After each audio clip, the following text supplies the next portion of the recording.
Good evening and thank you for joining us here on Louisiana First News. I'm Brianna Moore. Shocking news for LSU fans tonight. After 3+ seasons with LSU, football head coach Brian Kelly has reportedly been fired.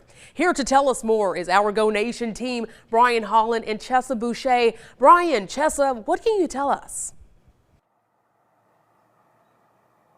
Yeah, that's right, Brianna. Right outside of football operations here on the campus of LSU. You, of course, know her as Chessa Boucher. I'm Brian Holland. And not the news that we thought we were going to get today. Let me get this right.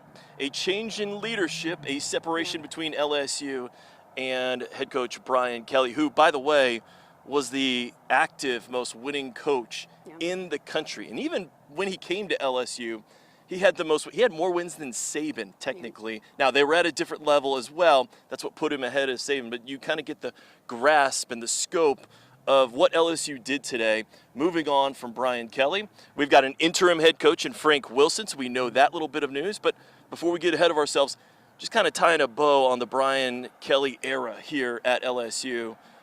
Where did it go wrong? Why are we here today?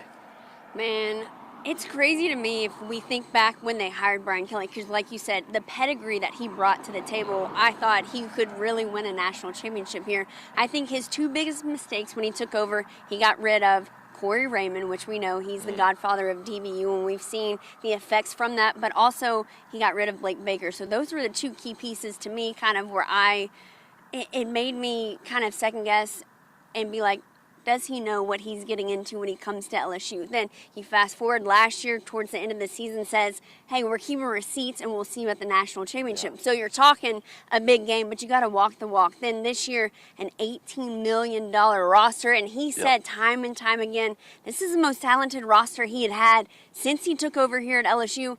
Now 5-3, can't win the big games. On the road in SEC play. I think that's what ultimately got us here, but also you got embarrassed by Texas A&M in your home stadium.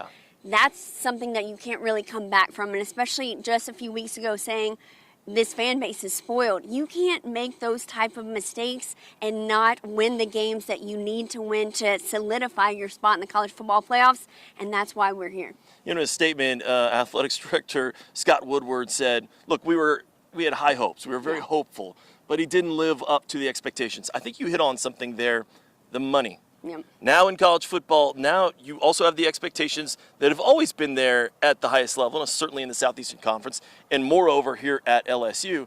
Now you're messing with more money and people's money and $18 million.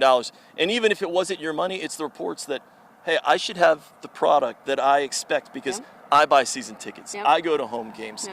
The money on top of those expectations has just lit college football on fire. Go look at the number of openings and the quality openings. Florida, Penn State, in October. We're not even to November. Usually this was done well after. I think the money has changed a lot here in college athletics. We're going to have more coming up in sports. Till then, though, live here with your Go Nation coverage on the campus of LSU. I'm Brian Holland. She's Chessa Boucher. We'll talk to you in a bit.